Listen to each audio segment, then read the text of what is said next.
don't feel no way because every year I sign a new contract. It's not that we're treating guys different to how we're treating them. Everybody here sign a new contract. Electronic. I get paid. Now, what I want to find out, Frank, sir, is that, like for example, you sign up for your leave, right? Or you take a little break, then you go overseas, right? There's a time span where you're supposed to come back, otherwise you don't have a job, same way. What is that time span? It's not as simple as it is. It's not as black and white as it is in the contractor system. So employees now, you're given 2 weeks of vacation allotment per year. If you go past your vacation, that is a disciplinary thing. So you have to look at it that you are now being treated like me, or like Captain Brown, or like Dalmian Smart. You can't. Well, and it better be a good reason, and somebody is going to have to use their discretion to allow you to stay. It can't be that you just take your 2 weeks and don't come back. That is a discipline. You've abandoned your job. So. Which one? Only things you get email. Alright, I'm going to be specific. Pertaining to retroactive. You will send out via email saying that whenever the government and customs come to mutual agreement, you will be retroactive from saying what about that? Still long time not sent. Like from the original days. Yeah. Alright. So the truth is, and I don't really want to mince words, I want to be very clear.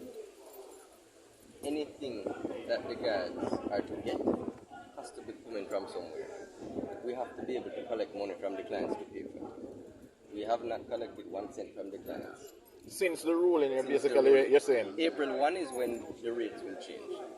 And until the rates change and we start collecting things, we can start paying. Oh, so them still probably can get it then, in other words, you're saying? I don't know. I don't know. Well, that's the understanding we get a while ago, friend. Exactly. Yeah, that's the understanding we get. When the money come in, then you can say, well, you can start paying. So, yeah, man.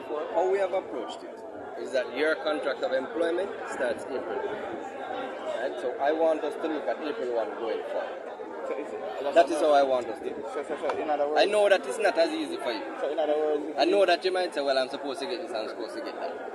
Yeah, because I listened carefully what you said, that we have not collected any money for pay out anything. Yeah. So once we are not going to be billing the clients retroactive, you know.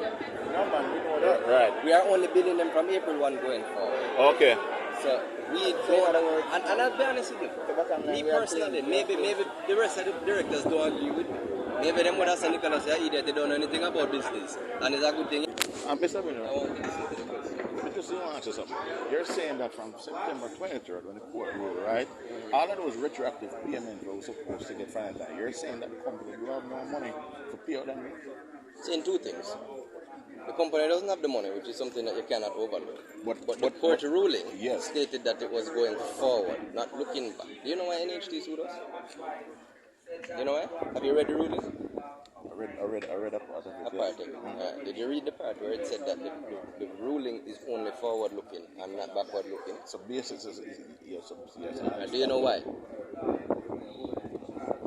you know why it's only forward looking? So basically what NHT was suing us is not to make you employees. NHT don't care. You're suing us for the back money where that the employer would be paid. So as a contractor, you pay the NHT contribution. We don't pay a matching part of it, right?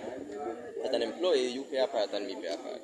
Mm-hmm. The NHT is saying that because we have not paid our employer's contribution, we owe them literally $1 billion going back to the year 2000. So technically in layman's terms, you're saying the years of service and even the... But hold on, let me finish. Because it's an important part in the ruling. Why you are not looking back in time. Because the same Ministry of Labour, but more importantly, the NHT treated you like a contractor too. So the judge said, you can't treat them like a contractor. Wake up one day and say, oh, by the way, I think they're employees and now you owe me money going back.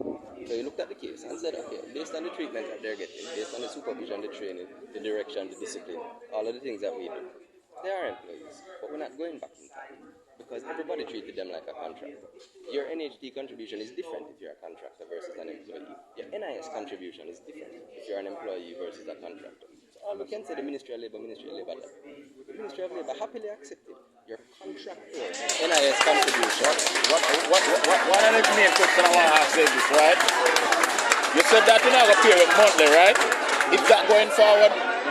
Still going to be paid monthly? Fortnightly. It's fortnightly. Originally we were going to the monthly, but there was pushback because officers rather the fortnightly pay. And you're saying officially, if we don't sign this contract, you don't really have a job. I mean, that's basically what you're saying?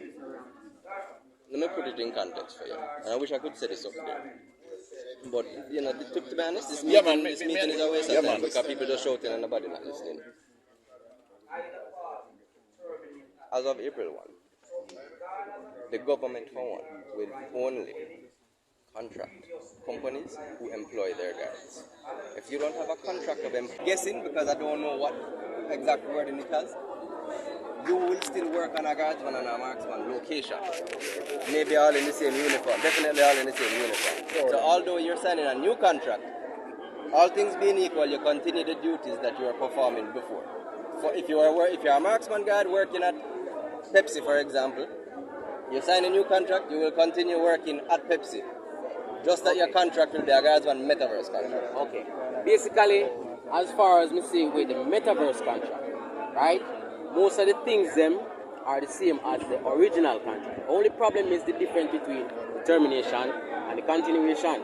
Whereas I am saying this, Metaverse is not marksman. Metaverse is not Guardsman. Right? That's a different entity altogether.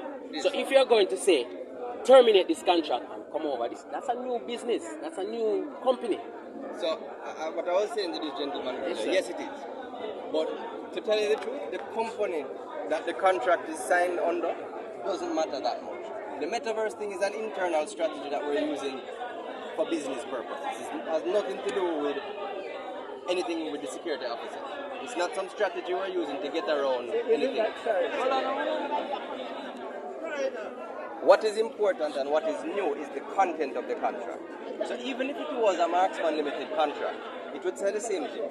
Because while the company is changing, it don't really matter. It's the substance of the contract that has changed. That you are now an employee, no longer a contract. So the old contract has to be terminated so we can start the new contract.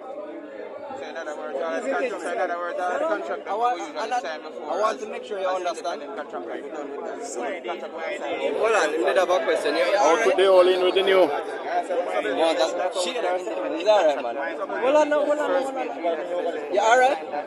You alright with that? No, you know, sir. Are you clear? You understand what I'm saying? I understand You must like it, but I'm saying, why is it mandatory for people who are already in the system? In the system. Existing security. I come over here because that is not a meeting, that is a shouting match. When I make no sense over, they say no make no sense. So if we want to come over here, we can have a civilized discussion. So answer this one. No, hold on. Yeah, I'm saying, why is it mandatory for people who are already in the system to make that transition? Alright, I'll tell you why. The old contract is done. The court ruling was very clear. You must employ the security guards. Because the course of conduct that you use, if you read the judgment and it's out there for everybody to read, I really suggest you read the whole thing in its full. Our employees. And we can't have that. Next thing. You understand? We still not the work and we go over to the new one. So I'm going to go over to the new one and 5 years or so. Shoot them outside. We'll never do it. So in order for people to get their money, basically what you're saying that we have to carry and go court and you get it, Look, right? I'm not saying what you should or should not. All I can do. But that's the only way you can really get your money then, literally. If there is money to get, and you feel there is money to get, you always have those options open to you. My interpretation and our interpretation of the court ruling, the benefits that an employee gets, and we like to use this term years of service, that don't actually exist anymore, right? There's nothing called years of service in the labor code, right? So whatever we're ascribing years of service to mean, whether it is outstanding sick leave, vacation leave, maternity leave, overtime, whatever, the court ruling was very clear. As far as the judge was concerned, that is going forward. None of it is going back. But again, if you feel like you are owed money, you have those options. There's a part about the email I want to ask about. You're saying that if you work 104 weeks, approximately 2 years, entitled to redundancy payment, coming April 1st, that within the email. No. If that really... The time starts on April 1st. Yeah. So 104 weeks from that time. From April 1st, yeah. I understand. So it's basically 2 years. It's 2 years. After 2 years, redundancy starts to kick in. And it's important that we have that provision. Redundancy there after 2 years. No, and I'll tell you why we have that provision in there. And it's nice when we can actually have a conversation rather than push out in a teacher. But let me explain the redundancy. That's fine. That's fine. I come down here to talk and I come down here to listen. You know what years we not see? So that's a good thing, you know. It's the guy who see me regular, that's not good. You know, So, you want hold on. Redundancy is important for us. because In the security industry, you win contracts, you lose contracts. Now, if we have 50 guys working at a hotel and we lose the hotel contract, we don't have necessarily anywhere to put 50 guards. So then you're not working. No, you haven't done anything to deserve to be fired. Not your fault you lose the contract. Maybe them go with a cheaper person. You have no choice but to make you redundant, because redundancy means that the job that you are working, redundancy doesn't have anything to do with the people. Redundancy has to do with the job that you're working, the role that you're performing.